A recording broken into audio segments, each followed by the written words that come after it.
Hi, everybody. Welcome. I'm Barry Kostrinsky. This is part of Art Talks that I do every Tuesday. Next Tuesday, we will not have a talk. And today is quite unique. We're going to do, we're not going to have a single presentation. Anybody is welcome to discuss their art and screen share and talk about their art. But what I'm going to look to do is sort of open it up to general dialogue and general discourse on the arts. At the same time, we have Mo Kelly with us, and this is my effort to try and integrate a live model into a discussion, so we're both discussing creativity and being creative and see if one feeds the other, so to speak. So thank you, Mo, for coming. I appreciate it. The talks do get recorded, and you can access them through my website, and I record and put it on YouTube. As far as the poses, I'm going to keep time. We'll start with a few 1-minute poses, and then we'll move to a 5-minute, and then 10 and 20. Mo, plenty of breaks whenever you want. I just want to welcome you for coming and point out this is Yom Kippur, probably the holiest Jewish holiday. So sort of quite the odd night, but I like trying to push through and do things. So thanks, Mo. And topics of interest. I think that's a good place to sort of start us off here. Mo's in a pose. I'm going to start drawing, and I guess this is about using two sides of your brain at the same time, sort of drawing and thinking and conversing and seeing how it goes. So I'll put it out there if anybody here has a specific topic they would like to discuss, feel free to jump in at any time, or anything at all that they'd like to bring up, including sharing their artwork or what they're drawing while we're online, doing our discussion. I'll just throw it out there, and this is an odd thing. I just saw it on Instagram. Somebody post, "Hi, Lori." Somebody Hey, post, Barry. "Nice to see you." Congratulations. Thank you so much. Thank you so much. I saw somebody post something, and they said, the way to get exhibits, there are a million artists wanting them. You basically, one method, go to Art Forum, look up all the galleries, get all their emails, and send them your best and your current work. And of course, some people responded, "I hear that's the worst thing to do." So I guess the overriding question is, what can you do to reach the people who make the decisions in the art world? What can you do to get their eyes on your artwork? And what can you do to get a group or solo show at a gallery that you respect? So I'll open it up to anybody for thoughts. Mo, that's the first pose. Thank you. We'll do Barry, you're yeah. talking about the guy from Praxis. I don't know why, but I think I saw that video. Actually, I'm not. You're talking about Brainard Carey, and Right. Brainard's a great guy. It was someone else, but it shows you this is a topic that all artists are interested in. Also, Patty John. I think it's Patty. I forgot Patty Johnson. I'm getting her name wrong, but an important arts writer. She has sort of set up art coaching, and her goal is for you to be able to get shows. And, of course, the artists have to pay, and she'll show you many different things you should do as far as having a correct resume and things like that, and how to network and all those different things. I guess the question becomes, is it possible? Is it possible, if you don't have connections, to actually send an email to someone you don't know, who's sort of always inundated? And gallerists, they're sort of scared of artists because they know you want something from them. So is that an approach to sort of just put it out there and try and email artists, gallerists, and will you get a response? I mean, first off, has anybody tried that and has it been fruitful? All right, let's do your question first. Is she gonna? I'm sorry. Is Mo gonna change pose, or are we staying with this for a little while? Mo, you could switch the pose now. That was a minute plus. I think we're going to go to 5 minutes just to make it easy. I've got the clock here, and I'm going to start the next pose. There we go. So Mo will be in 5-minute pose mode. So, and if not, what do you do as artists to get yourself seen? What's your method? What's your process? Larry, I'll jump right to you. How do you do it, Larry? I know you've created, as Brainard Carey would say, your own program. You really have it. You've been successful. You travel the globe. You're on beautiful boats. You're exposed to hundreds of people that are new to you and your work. Have you found through what you do on the cruises, you're able to sell work? You make connections, you build an email list? Barry, 100% correct. I've been very lucky.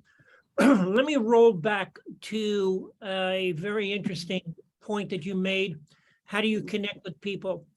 The first thing is, in all aspects of marketing, and when you market yourself, you have to really take into consideration, what is it that you're going to bring to the table that someone else may or may not already care about? As you said, the plethora of artists that keep on saying, I want to have a one-man show is enormous. It's endless. So in doing something like that, the first thing I would say is take a look at your art. And if your art has a very, very clear perspective, good, bad, or indifferent, I'll use Lori just for a moment. Lori's art is very, very clear and very perspective in what she does. Now, if you have art that has a specific point of view, then it would be my point to you as an artist to say, who in the art world that runs a gallery has artists that look for one type of artist and doesn't have a conflict in what you do? What I mean by that is, if you are a painter of florals, then you're up against every single artist in the world that does florals. So if your art is unique, then you have a better chance of being recognized as a potential source of, quote, income for that gallery, because that's really what galleries are looking to do. They're looking to make money. Yes, they are businesses. They're looking to sell product. And it's a little different. So to them, a sale is different than a sale. So a sale to the museum is the top goal. A sale to a very well-known private collector, and then it goes down to a lesser gallery. And, you know, so the fascinating thing is when there are art fairs, a lot of people will say they want a piece and they're taking everyone's name and they're waiting for MoMA. They're waiting for the majors. So, you know, you're dead right. I don't think we realize it is a business. Art is a business. The art fairs, they have a nice word, art fairs. They are trade shows. And I thought it would be very interesting to take the art terminology, sort of the art dealers, the art advisors, the art critics, and say, well, what are they really referred to in the rest of the world? And I got news for you. A lot of the art dealers and art advisors would be called salesmen, which of course has a very negative connotation. But the art world somehow dresses it up. And believe me, they dress it up too. They won't call themselves a salesperson. And what are they selling? Are they selling the art of the artist? Or are they selling their expertise? Are they selling their aesthetic that is untouchable by you? It's only something. Barry, you hit on a couple of very important points. The first is, yes, they are salesmen. They don't wish to be certainly said to anybody else that they're a salesman. A different thing, in my estimation, is if you can find an opportunity where the group that you're trying to get to is the person who is bringing you forward has a specific point of view. That means it would be crazy for me, since I do contemporary realism, to walk into an abstract gallery. Right. So you've gotta go with your niche. And general rule is see the artist in a gallery you're interested in. If you don't like the art, don't even apply. And secondly, if it's not in your genre, they're not showing that, you're dead on. Realist portrait painter does not go to an abstract gallery. Space showing conceptual and social concerns is not the place for an abstract artist who does not want to talk about things like that. Mo, that was 5 minutes. And by the way, Mo used to model when I had Haven Arts Gallery, and it's hard to describe what makes a good model. But when Mo took her first pose, I knew that was the Mo I've drawn many times. And I don't know what it is. It's like beauty. Sometimes there's that subtle difference. And same thing with modeling. It's the details. And, Mo is not a rookie at this. You've done this 20 years, Mo? Oh, I'm on and off. Yeah, since I was a kid. Since you was a kid. Since I was 22 again. Oh, I'm old, aren't I?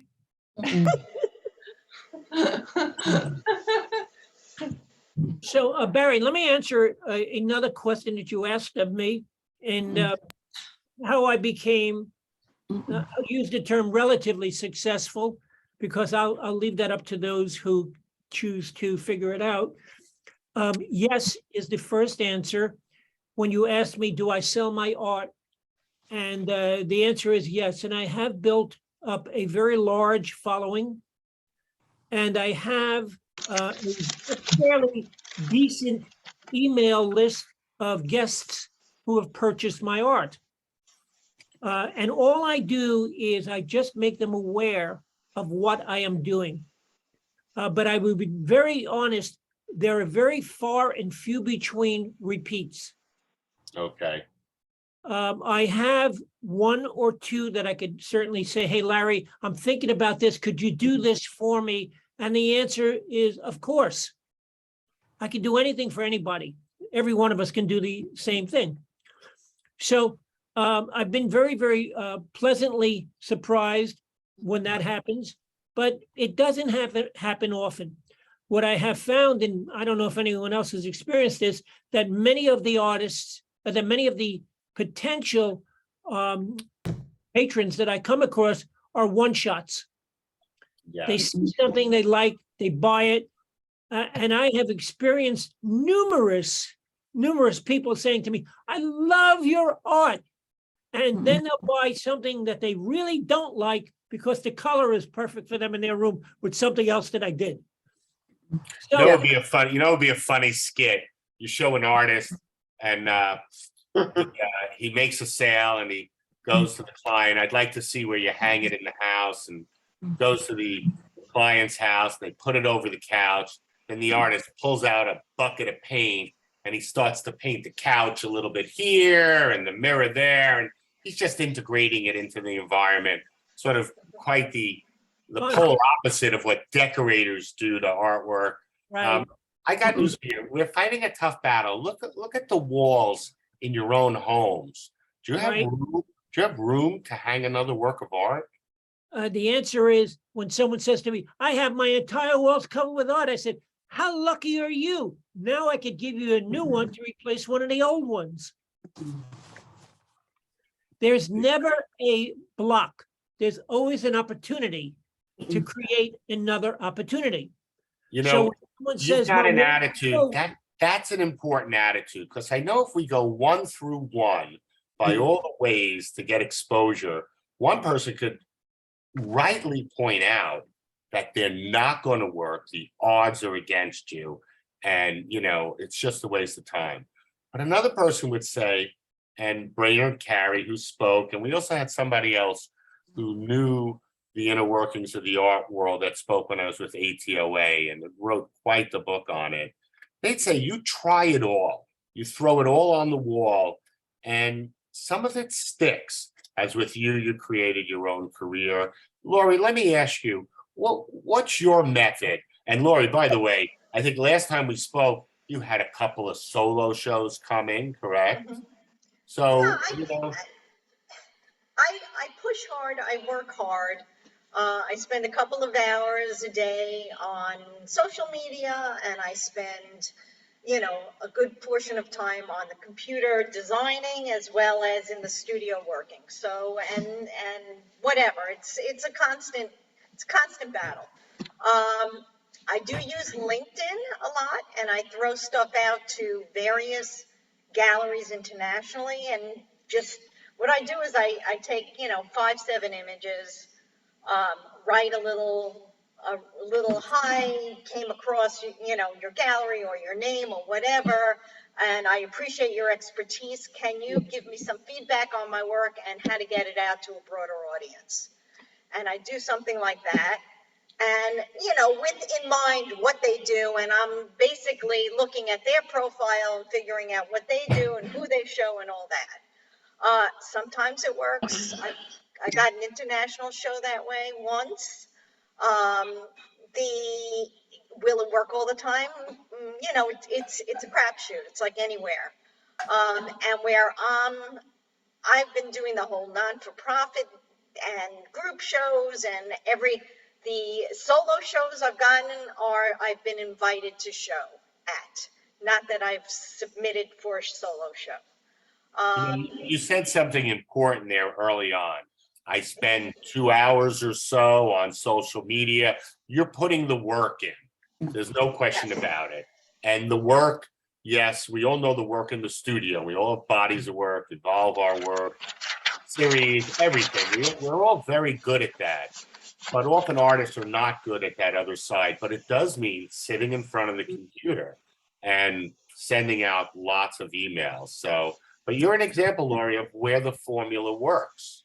Well, in terms of my work is really, the albatross. It's kind of the weird thing that doesn't necessarily, if I made florals or abstracts or this or that people like in their houses that are maybe colorful or more tasteful, I would sell more. But you really have to, have an appreciation for these either political or a little bit hard to look at things and want that. So, in the past I did commercial sculpture. I knew that that's what people wanted. They would hire me to make a certain thing or, and it was commercial. But what I'm doing now, it's not all that saleable. So again, pick and choose who you send these things out to. But you never know. You send out 50 in a shot and you get, 5 responses back, and maybe one or two of them will be good, and it's volume. In the finance world, when you go into it, because I went into it late, they want you to reach out to 100 people a day. They know if you hit a success rate of 2%, that's 2 people a day. You can actually build a book of business. So that's sort of cold calling, warm calling, call it what you want. There's another, so that's important. You mentioned LinkedIn. All artists are focused on Facebook and Instagram, and that's great. But what that means is all artists are there. When you go to LinkedIn, you can see Ben Davis, who's a very important art critic, and he gets 3 likes.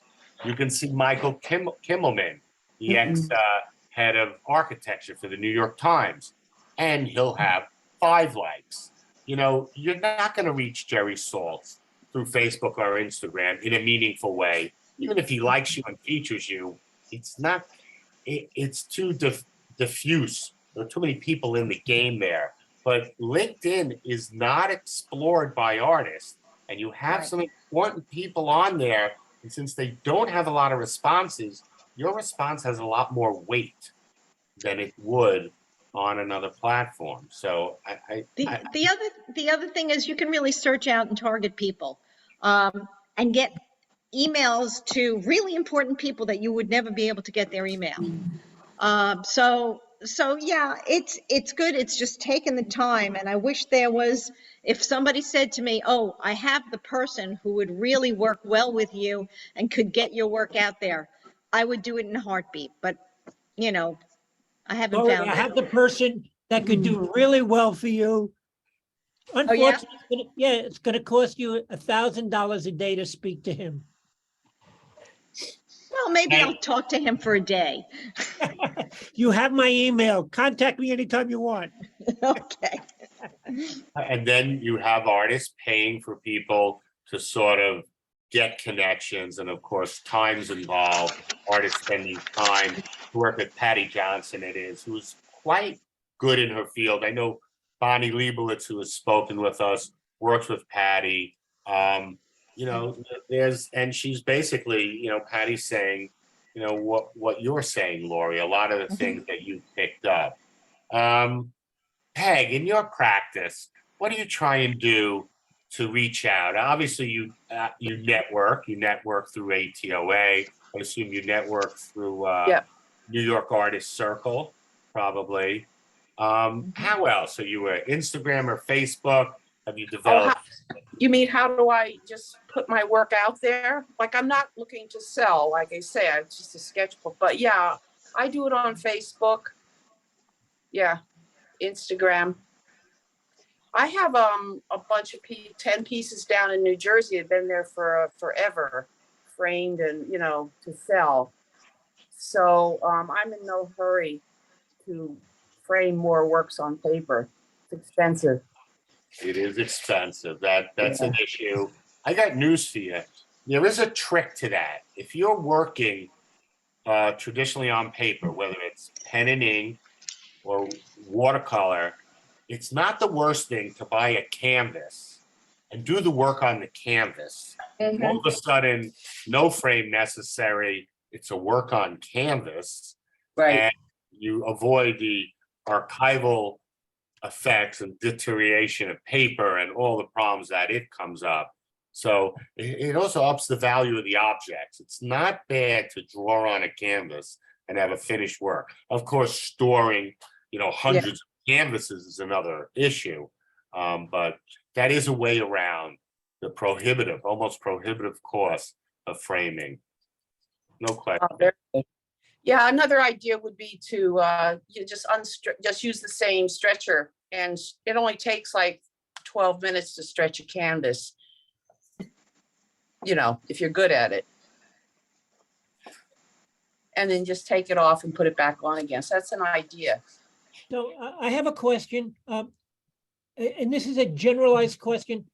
Has anybody found success, you determine what that is, using any of the social media platforms?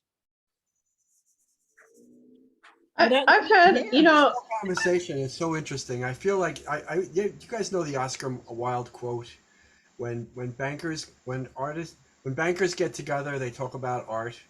When artists get together, they talk about money. And I feel like this whole thing, it's so twisted in terms of like, it's such a, to me, it's like, it's a nice conversation. I understand that. I appreciate everybody where they're coming from, where you're coming from. But to me, we're not talking about, you're right, Barry, what is success? You know, we have this whole idea somehow that somehow a gallery is going to take your work, it's going to go on the wall. The New York Times is going to write about it, and you're going to become an international success, and you're going to become a valuable person in what? You're going to be a mover and shaker in American culture and world culture. You know, I mean, right? I mean, what's the goal? The goal is like this lofty. I'm watching Andy Warhol Diaries on Netflix. It's very good, by the way. It's very rich, detailed. I like that. I've watched a few of them. But you know, he was talking about money all the time, man. He was like constantly, and his partner was like, he was making millions, and this was millions. So they're very. But he was a commercial artist. I don't You're think right. he was, Lori. I think he was stuck in the trap of like, I don't think he was a commercial artist at the beginning. I Yes, think he did. He was an illustrator and he did ladies' shoe drawings. And Yeah, by but- the way, those drawings about Really? 20 years ago were well undervalued. I saw their market value at auction. I couldn't believe it. And they are beautifully drawn. His mother was involved with those drawings too in some way. His mother carried his drawings in a portfolio case for him and went around with him. But you're right, Michael. You make a very important point. Here we are opening up artist dialogue, and the first thing we're going, how to get shows, and of course, how to monetize. Thank you, Mo. Mo, you're on top of it. I see you switching away. You just keep doing your thing. But Michael's dead on. We're not businessmen at a convention talking about how do we sell more coffee pots and how do you make yours. But to some extent, Michael hit it deep. What's the goal? What do you I want? think, Barry, you I started. mean, off I think it's Jill, kind of, yeah. I think it sort of depends, like some people, a small amount can actually make a living, right? And then I guess, is it to make a living, and is it for artistic gratification? Is Well, it for I think recognition? I think that, you Barry, know? you started off the conversation that tended towards the answer being financial. Because you said successful, you asked me a question about success, and I wanted to answer it in a different fashion. And again, anyone can stop me at any time, but having come from a background of advertising and being one of the original madmen of the 60s, my goal was always to try and see things differently. And that's why I started to put out there that you should look for in your own practice what it is that you deem who you are. And if you're going to go after anybody else only for the purpose of introducing yourself, then you need to separate yourself from everyone else. Now, No, good point, Larry. Good point. Jill, what were you saying? Repeat what you were saying, where you were going. I mean, I think it sort of depends. Why does it come down to money? I guess it depends on, are you trying to make a living from it? Are you like noting your sense of success based on sales? Maybe you're independently supported, so the money is not that important. And there's a difference between becoming famous versus, being rich from it. You know what I mean? So I think it sort of depends on your aim. Also, narcissistic recognition, right? You want recognition. I mean, your own individual practice is something that's fulfilling. Getting recognized from the outside is important too. How much depends on that. Is also that also varies, I think. it really, Jill, I will agree with you. It's what do you want? If you are interested in a financial reward, take a better paying job. Exactly. That's If a you're good point. interested in the aspect of self-fulfillment and money is not an object, then do what you love. And I will only tell you, I only want to do what I love. I'm very lucky. I don't know about anyone else, but if I sell a half a dozen paintings on my next trip, that's to get the money, but it's not going to change my life. But there's another thing, yes, there's the money, but there's another thing. When we create an object, we want it to be seen. So That's an ego speak. no. We are not, we are making objects. There's so much just between us and the object. I agree with that, but it is a communicative object, an aesthetic object that speaks a language you've created that has some universals, but it has your own spins. And, I'm far from believing art is in the eye of the beholder, but I think, and maybe I'm wrong, that when we create, we want the work looked at. Yes. If you Yes. didn't want it looked at, you Absolutely. wouldn't put it on Instagram, you wouldn't put it on Facebook or any of the other platforms that interest you. If you wanted to do it just for yourself, then you would be in your house your entire life. You would never show it to anybody. Hilma F. Clint said There you 50 go. year, lock it away. You Right. know, so But again, that's a rare artist. She yeah. realized her time wasn't ready for her. Right. That is a rare artist. Right. It's- But every artist has an ego and they want someone to say to them, gee, that's great. I love it. Or if they don't get somebody to say that, they're really emotionally distressed. I don't think that's true, Larry. I think you want a response. It's not, and I love it, I hate it. I mean, you just want people not to walk by and just go, eh. I think it just, That's you're ego. trying to get some kind of response from the work. Lori, that's ego. And I'm not telling you it's It wrong. is ego, but the whole thing is, like in my work, for example, I'm just talking about me, I'm trying to communicate something, like I want a specific, topic or something discussed. I want to start a communication. I want to start a dialogue with my work. And I've And it's seen your not work. looking for me to, not looking for people to say, oh, I really like that. That But I think is not what it's necessarily about. But I think in your aspect, your work is so pointed that a person either agrees with it or disagrees with it. I don't think there's an in-between with your work. I think that the person is either going to say something positive or negative or not say anything at all because they don't wish to get involved. Well, Because I think all of our works are specific like that, just like you need to find the gallery that lines up with your work. I think you're going to find in the buyer's market or in the general market of people who look at art, not necessarily buying. Some are not going to hear what you're saying, and some are, and some are going to find it meaningless, which means they're not going to really hear it, and it's really relative to what they can hear.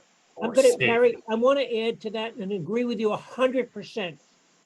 You've been receiving my posts, and the areas that I've been exploring are all personal. They're all about my life growing up in the Bronx. Yeah. I've received certainly nice accolades, and I've received passovers. I just did a mailing on Constant Contact, okay? Okay.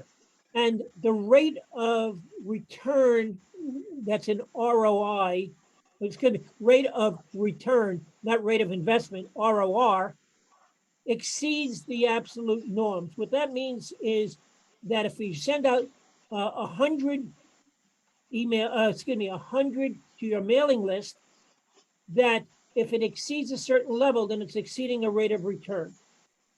My rate of return is extraordinarily high, but I don't get the person who sees it, and they all know me, send me an email saying, Larry, that's the greatest thing. I've gotten a few, but I know that it's just going out there, and it's just going to sit there for all of 10 seconds, 30 seconds, 3 minutes, however long that person is involved in reading what I wrote and looking at the art. And Now, there's another thing that comes into play. You know, when you put your artwork out, when you go to galleries and museums, you all start to meet people. You meet other artists. You develop a community. Yes, to some extent, you want that community to help you get shows, but that community, its real goal is not to do that. That's a community of friends, like-minded spirits. Baseball players talk to baseball players. Artists talk to artists. And I think what I've learned from 62 years is connectedness is the top principle of humanity. And we become connected through a little talk like this when you meet friends and you go to their openings and they go to yours and you like their photo. No, it's no $1 million. You don't become, the influencer, but sometimes the goal is, when we're all done, God doesn't check your pockets to see how wealthy you are. because he's got a lot of money. He doesn't need that. And so what is it, as Michael said, what do you want to get out of this? And I think part of it is friendship, criticism, shared experiences, commonalities. And as artists, we got so much of that because, we can talk pencils, materials. I mean, and we sort of get into it. And just to adjust what Michael's saying, when I had a gallery, what I found fascinating is that the artist spoke about real estate all the time. That was the number one conversation, even eclipsing speaking about collectors. And yes, you had collectors or talking about the art, which is in itself quite a switch to what normally. Audrey, let me ask you. And this is an open format tonight. We're really just trying to get at conversations. You being on both sides, being both an artist and a gallerist. Let me ask you, and answer either or. What are your methods for getting your work out, or for seeing work? What do you respond to, or in your own work? And I'm using Michael's cue. I don't want us to just be market focused. In your own work, what do you want from either the viewer, or what do you want to happen? What is your goal? And it's a tough question for an artist to answer. Our goals are art-based, but what in terms of the other side, the viewer, Audrey? Well, obviously, it's communication ultimately. And even though technically it's fiction, because it's made up, it's, you want some truths. And I'm always trying to find, like relevance to my time and relevance to what's universal in human nature, because I really believe in that. As far as getting my own work out into the world, it's difficult. I have a big solo show coming up. Well, it's actually up at Brooklyn College right now on my migration theme. I haven't sent out a notice yet, but that I hope connects, and it's part of the conversation, not only artistically, but that maybe it connects on a humanitarian level as well. You want to be relevant. I think that is pretty much what many of us are interested in. You mentioned something we haven't spoken, and that is that our art is like a search. It's not a search for marketplace. It's a search for a deep truth. It's a search for us or for humanity. It's a search for, to address what Michael's saying. And I think that's the heart of our practice. Art can be an exploration of the self. It can be an exploration of the group, the sort of culture. And it could also be, life is in the moment. So when you're in front of a canvas, you're sort of being an existentialist. The moment is in your hand. If you go on a bus, you got to go up these steps. You got to pay the bus man. There's like a plan there. When you're in front of a canvas, you bring a lot, but it's a blank, and it's it's a little tricky what you decide to do, because let's be frank. I mean, for me, Murakami and giving me these pretty flowers, it seems a little flat. I find them pretty and happy, but I don't think it's addressing, issues that so many important artists address. And so his commercial success, power to him, but I don't think it doesn't give me a steak to chew on. It's like the kale that's underneath a dish in the old days. It's just for show, and it's propping up the vegetables. Someone figured out to put garlic in it and cook it. So I think he is a bit of kale. And, we like to, I think Francis Bacon was struggling. He was struggling, sort of on the edge. And certainly Michelangelo was as well. And I think there's a pain in being on that edge and pushing yourself. Good point, Audrey. I just want to interject, just Peggy, to the model. Mo, is that your name? Yeah. I love your polka dot panties and the black cat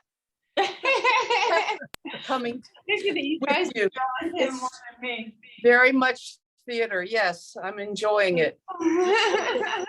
I'm going to put a couple of quick things out there only because it fell out of my pad and ask the question. Does anybody, any Mm-mm. artist, do these kind of things for yourself? I don't know if you can see what this is. This is a one sheet that I created that depicts a variety of different things that I've done and do, right? Here's the reverse side, which tells you all that information, what I've won at X, Y, and Z. Then it just so happened this sheet fell out, right? So my question is, do you as artists take the time to self-fulfill your own needs with promotional pieces that are constantly being done, either printed or not, and use them to propel your own art? Now, I didn't use the word success because that's up to you guys. I don't know what you want for success, and I don't even know what you want for your own art. But Barry made a good point. Artists want to share their work. Now, I share a lot of my work. I have lots of different promotional pieces. So that when I go somewheres, I even create promotional pieces that are targeted to where I'm going. So that if someone picks it up, they're not looking at a piece of abstract art if it's a realism show, and vice versa. So what I offer you from a marketing perspective is to target your work that you share to the audience that you're going to see. Otherwise, it's the proverbial standing in, and you know what, into the wind. And the other thing is, the other approach is target your work to your work, and then the people will come. So you're going to the mountain of the collector, and the other attitude is let the mountain come to you. And there are different schools of thought, Larry. There are I'm different not schools of saying that thought. there's one that's right or one that's wrong, but I'm going on the experience that I've had, and I don't want to use this as the wrong or the right word, but what I did in my entire business life was about developing and finding opportunities for clients. And I did that very well. And in doing that, I've translated that thinking into my own process, so that I'm not just a person that's out there waiting for you to say, what do you mean? You didn't find me? How could you not find me? My last name starts with double A. Why aren't you looking? Larry, you're actually making a very good point. And I think that it's very good to have promotional materials. I think a lot of people go on the internet fantasy that you could get thousands of people finding you, and that rarely happens. I know for myself, I am overwhelmed with what comes through. One of the, it was hard for me to get on today because there's too many different platforms at this point. I'm kind of old school in the sense that the internet is full of good intentions. You see things go by, you say, I'm interested. If it doesn't immediately go into your calendar, it's lost behind, 500 additional emails that have come in. For a printed material, I just happen to have a bookmark. Let's see if I can do that. I think people hold on to bookmarks. And then on the back, I have like a different body of work, and I have like my Fabulous. Instagram and things like that. Fabulous. So- But what you're doing is you're not sitting back. You're Right. taking. Yeah, I'm trying not to. I'm trying You're not to. trying- But No. I stop you right there. You are not trying. You have taken a step forward. right. So whether it's a big step, a baby step, it doesn't matter. I don't care whether you use matchbooks. I don't care whether you use pencils. I don't care what you do. All I'm suggesting is that you need to be proactive. Right. Yeah. That's what I'm putting out there. If you're not proactive, and you're hoping that somebody knocks on your door and says, hey, I heard about you. Are you available for a go-see? Then the more power to you. But Right. odds of that happening are less than something else. Right. What I'm saying is you need to be proactive. You can't sit back. And if you I mean, I choose think to sit- practically speaking, the challenge for artists is to figure out a way to be able to keep working. Well, Because yes, Lori it's gave you a very good example. She set her day up into a time to do this, a time to do that, and my work time. Somebody says to me, what am I going to do? There's only 24 hours a day.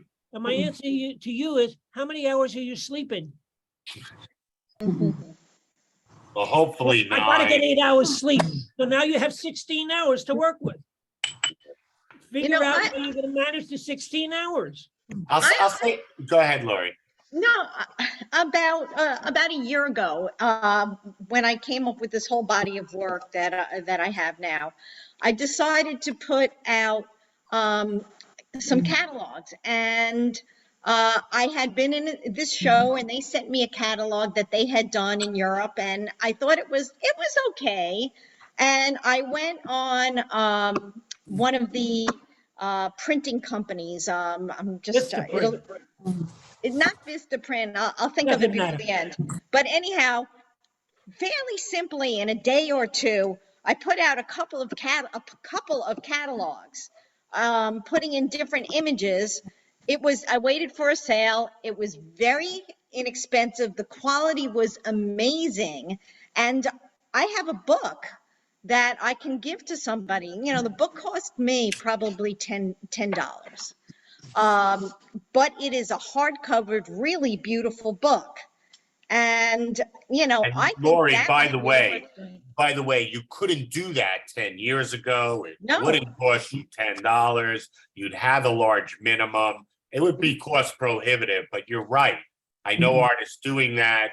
That is a way to go. You know, Audrey, brilliant idea, the little bookmark, keeping it fun, playful, simple, you know, and then of course, you know, going the other way, as Lori says, you have a little portfolio of 6 or 10 and a little book.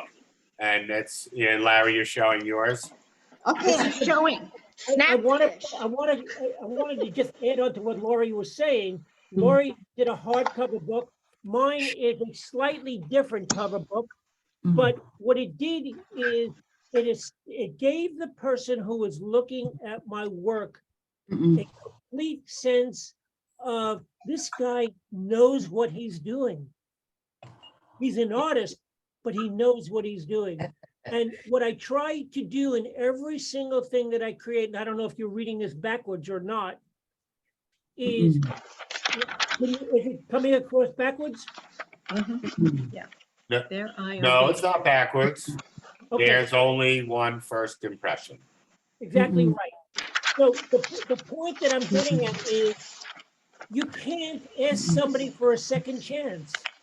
Right. They say people judge you on first impressions. Oddly enough, it's things like words you use, clothes you're wearing. I'm going to give you a bigger one than that. You make an instantaneous connection with somebody or not. Instantaneous. You look at a person and either you say, I like that person or I don't. It's instantaneous. You have less than 2 seconds to establish a rapport with that person. And the point that I'm getting at is you need to be able to say to yourself, I can be an artist, but I also need to, quote, be a business person, if that's your direction. And of course, you can make a very strong argument. The skills that make you an artist are almost the skills working against you to be a businessman, or you've developed those skills. No question. I don't know how any person as an artist can truly be a business person if they've never experienced being in business. They don't even know the questions to ask. I will share one formula. I went in finance and then insurance for a little while, and I realized something. And I did it, and I thought like that, and I think you can apply it to the art. And what I did is, yes, there was the office work, there was the formula, you're working now, you're doing your Facebook, Instagram, whatever it is, your marketing, your plans, your emails. On top of that, there's another attitude that's very hard to have, but if you have it, you will succeed. And that means you're sort of 24/7 about your art. And if you take, and by the way, it could be about finance and getting clients or insurance sales. And if you take that attitude, when you walk outside of your house and you come across something, I got news for you. When I was in finance, I went into a gas station and I realized there's a way to make money in finance. They all go after the doctors. Go get gas. Talk to the business owner. They don't get approached. And I got that because I took the attitude that it's everything. You've got to sort of hug the tree of life and you embrace it all. And oddly enough, in front of you are opportunities. They're not the ones you're thinking of. And then, of course, as you start to make them happen, the universe somehow floats them to you. As you somehow get closer to them. So likewise, if you go around, I'm never going to make sales, my art's not going to get shows. You're That's 100% what right. happened. You're 100% right. But if you can open your eyes and somehow see everyone as either a potential email, a potential collector, a potential connection, whatever it is, it becomes a game in a way, and it becomes a game that's active in the oddest moments of your life. Barry, you're 100% correct, but it really depends on the person who is doing it. I have a unique attitude. Some people can agree with me or not, but I can speak to anyone at any time, at any place. I mean, I think that's an important attitude, but of course we're still addressing the marketing side, and I think that's important in the outreach. I think that if you attempt to be a marketer and walk around saying, no one's going to want to hear you. No one wants to hear about your paint. No one wants to hear about my last show. Right. The point that I'm coming back to is the way to reach another person is to find a common ground. So if you, and I'll use a phrase that I've used hundreds of times in my own business, which is to reach the head, you must touch the heart. You need to find a common ground. If you don't find that common ground, no matter what you say, it falls on a deaf ear. And another way to phrase it is to reach the gut, because the gut is a brain in itself, and it's your same point. You want that guttural reaction, you know, in a second, whether they're into it or not. There's that weird sort of quick judge that we do in more than just 2 seconds. 2 seconds. It's very quick. It's similar.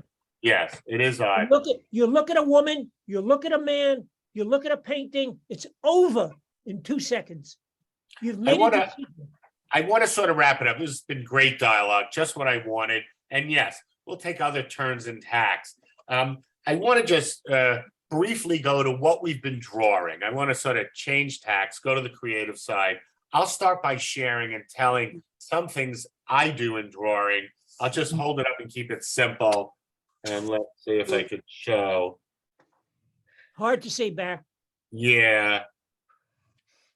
It's good right there. Yeah. So what I do, and I only get to do this when I life draw. And what I'll do is I'll do a little part of a drawing, and then I'll do the other one on the same page. And by the time you're done, and I haven't life drawn in a while, and you know, it is not like a bicycle. You got to get back on it for a little while. And my point is, in this drawing where I have object, object, object, if you sort of do it right and you let the objects come out of the other objects, you realize when drawing the figure, there's such a commonality of curves and lines that you can go right next to, overlay a figure, create space in between, or not, And all of a sudden, it all works together. You also get a composition. You know, we're all pretty locked into our own compositional play when we make artwork. But when you do work like this, it opens you up to compositions you'll never get. Great. I agree with you yeah. 100%. And it's exciting. Michael, let me ask you some of your thoughts on either what we've been talking about or on what you've been working on. And, you know, we saved a can of Michael for last. That's like drinking the fine wine at the end of the night. Yeah, I don't know about that, but I can tell you. All right, so I think this is kind of interesting. So I've been doing TikTok. Like this is what I do. I do stuff like this. I'm mostly familiar. It's been a while since I drove for the figure, but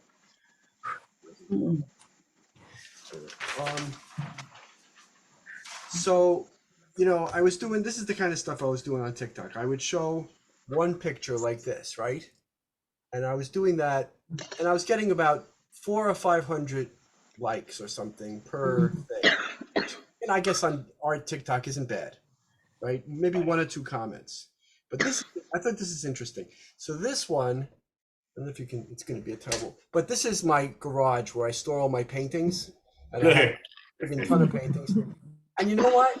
This thing got 4,000 views, 600, about 80 or 100 comments, and about 10 people who wanted to buy a painting. Oh my God. Really? Well, okay. So this is TikTok. So you gotta, you know, you gotta take everything with a grain of salt because they want to buy something, and then they ask you how much, and it's a whole long story. Of course, we know that. We know that. But I think the interesting thing is that what engaged people wasn't looking. I mean, it was looking at the artwork because at the end of that video, there's a painting, right? And I hold on that painting for 50 seconds versus for the whole minute. What's interesting is that they became engaged because I took them into my space and I showed them, you know, what 40 years of piling paintings in a room looks like. And that becomes the story. That starts the engagement to humanize the experience of making art, and then people become engaged. You know, this conversation about, you know, I really think that understanding what each person qualifies as success is the most important thing. If you know it's if you're Jeff Koons, I think Jeff Koons always had his eye on the prize. Yes, he did. Hurst always had his eye on the prize. I'm going to make a shitload of money. Andy Warhol too. I'm going to make a shitload of money at this. I'm going to be a celebrity. I'm going to be famous, and I'm going to use this art, my talent, as a vehicle to get me there. And that's what they wanted from day one. Their first day of art school. That's what their ambition was. And you know, it was something about a rock band that was doing. Oh, the Go-Go's. I was watching TikTok videos about the Go-Go's. From day one, they wanted to be famous. They couldn't even play an instrument, but they wanted to be famous. And that's what they wanted, and that's what they achieved. Well, you have a lot of comedians. They are, Andy Kaufman was jumping on his bed, looking at the wall and doing like stand-up comedy like he was on TV. And that made it happen. And who is it? One of the great comedians wrote himself, Jim Carrey wrote himself a check for $1 million when he probably had $50 to his name. But he didn't finish it. He did the positive vision and made it happen. So you're right. And I guess the question is, the answer is we probably get what we put out. And how do we put out, you know, what do we want to get? That's at the heart of your question. And I got news for you. I'm 62. My art career is like a bug that like, you know, fell in beer and he's flying in this erratic. Because I just never had a pointed goal. My general goal was to be an artist. And I know I achieved that. But a lot has come with that. But on the other hand, if I had stayed, you know, being point focused, I would have, you know, achieved. And I got to put this out. When I wanted to sell art, I got very conscious about saying I am selling art. People are buying my paintings. People are looking at my art. I did certain mantras, and I didn't do it in they will. I did it in the now. And yes, I did the work, lots on Facebook, lots on Instagram. And then I got a commission for 22 paintings. So Wow. it's a lot about belief and effort. And I got news for you. At the Mayo Clinic, what they do, besides the team of doctors working together, they throw that element of belief and prayer in. And there's like, it's beyond the placebo effect. There's a big impact. And so for artists, if you can believe, you know, the fake it till you make it, you're not faking it. You're saying I am it. And that can make it happen. If you want to see the walls, they're all there in the art world. And if you see the wall, it'll stop you. But if you can, you know, see with your own rose-colored glasses, you may try some things that work, and then you may find a path. You know, Barry, let me add to that. The great phrase is no. Now, you could take that as a wall or an opportunity. Now, how do you take the word no as an opportunity? Very simply, that only means for the moment. It doesn't mean it's not going to be yes tomorrow. Yeah, but there's that Progressive commercial with John Hamm, and that corny guy is sitting next to him and goes something like, "So you're going to take me home?" And John Hamm says, "I never said that." And he responds, "Not yet." There you go. Yes. So the point is, the no is a not yet. And I Okay. agree with that as a mindset, because it is a mindset. Yes. Yes. Yes. Susan, you've joined us a little late. We're doing a general discourse. We have Mo as a model tonight. I Barry, just- I want to interrupt. I'm sorry. I just want to say to Mo, on the chat, Mo, I promised you, I put my contact information, so you could reach out to me and I'll share with you how to get in touch with Steve Forster at Liafa. And as well, you can always go through me. I have Mo's information, and I'm always happy to relay. Let's wrap it up with the last thought by Susan Tiffin. Susan? Well, my last thought is I miss drawing, and Great. had I really thought about it, I would have pulled out a pen and pencil. I have not, you know, I went to art school and I love drawing and all kinds of things, and have zeroed in on just photography. And in speaking about selling, it's very interesting to me because I only manage to sell anything when I'm in a gallery, and I guess I'm kind of negative about it. And I think it's time to change it, you know? Yes, and you said something important that none of us said before. You love to draw. Yes. And this, you know, sometimes people say things, bye Larry, you know, at the end of your life, have you done what you love? And if you have, then you're Yeah. a rich person. And I don't think many people can say what they love. I mean, we all love ice cream sundaes, I guess, right? You know, and chocolate. But what do you love to do during your day, in your work, in your play? Or maybe, you know, for me, seeing my children. I love doing that. But I know when I'm in the studio, I'm me at my best. And I'm also me at my most vulnerable. And when I'm creative, I mean, I can't hope to be anything else. I really can't.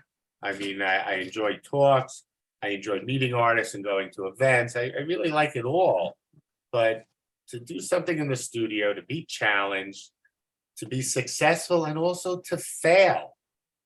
And then, you know, I am so happy to go into my studio. Unlike many of you, I've never really had a studio. It's always been a little, you know, it's relative to either my finances or where I am. But I've set up a creative space. It's not just a studio when a studio is right. You can go in there, the studio will evoke work. It will become a creative space. And you know, there's no money in me loving my studio, but there's something to loving anything. And maybe that makes us richer and more real. Maybe that's the important thing at heart. To be passionate, to love, to care, because once you love something, you learn some very deep things. You really do. When I come out of my studio, I am a heightened self. I feel more deeply. I see people more clearly. Only lasts 10 minutes, maybe 15. It's a short thing. It's like with meditation, when you get in touch, somehow it wears off very quickly. But you have a short time where you can say, wow, I'm me in a more open, the better me, a less restricted me. I see better. And I think as artists, that's a very good residual. We become intellectuals, we become philosophers, we become more emotional. Maybe that's it. Life is about becoming you. And art is our path to ourselves. I just want to thank Mo. Mo, you're great. I want you to let you know, I asked Mo, and Mo is willing to do this without pay. She's a sweetheart. She's always Wonderful. been. Yes, let's Hey, give our Mo. applause for Mo. That's our Wonderful motto, model. Thank you, our thank you. inspiration. You know, she is a great spirit, and she is a unique spirit. She has inspired me to draw, and maybe that's all we can ask, that we're inspired to do something, and then our art inspires other, and that's our communication, our sort of good vibrations to us all. Thank you, everybody. I'm not going to be here next week, going to Antigua. I'd love to zoom it in Oh, from have there. a fantastic time. My fiance Wonderful. would kill me, and so I won't do it. But oh, she's not the fiance anymore. Fiance, we're so used to that. Oh, so you got married. I got married 2 days ago, and Wow, Yeah. congratulations. Congratulations. you. Congratulations. This was great. This was really good. Really and enjoyed Lori, it. you Hi, inspired this. You inspired this, Lori. I saw you drawing, and I like to draw at talks, and it made me think, let's do that. Let's sort of use both sides of our brain. Let's when you draw, it gets you in a groove, in a very good groove, whether you go cooking later or you talk to a friend, you're a little more real. Thank you all. You know what I like to say, your time is your most valuable commodity, and we're spending it together, and I think we're enriching each other. I have no doubt about that. I'll miss you next week, and I'll Okay. see you Thanks, after that. Barry. Okay, enjoy. Thank you, Bye-bye, Barry. everyone. Travels. Nice to see Bye-bye. everyone. Bye-bye. Take care. Bye-bye. Bye. Thank you, Bye. Mo. Bye. Thank you.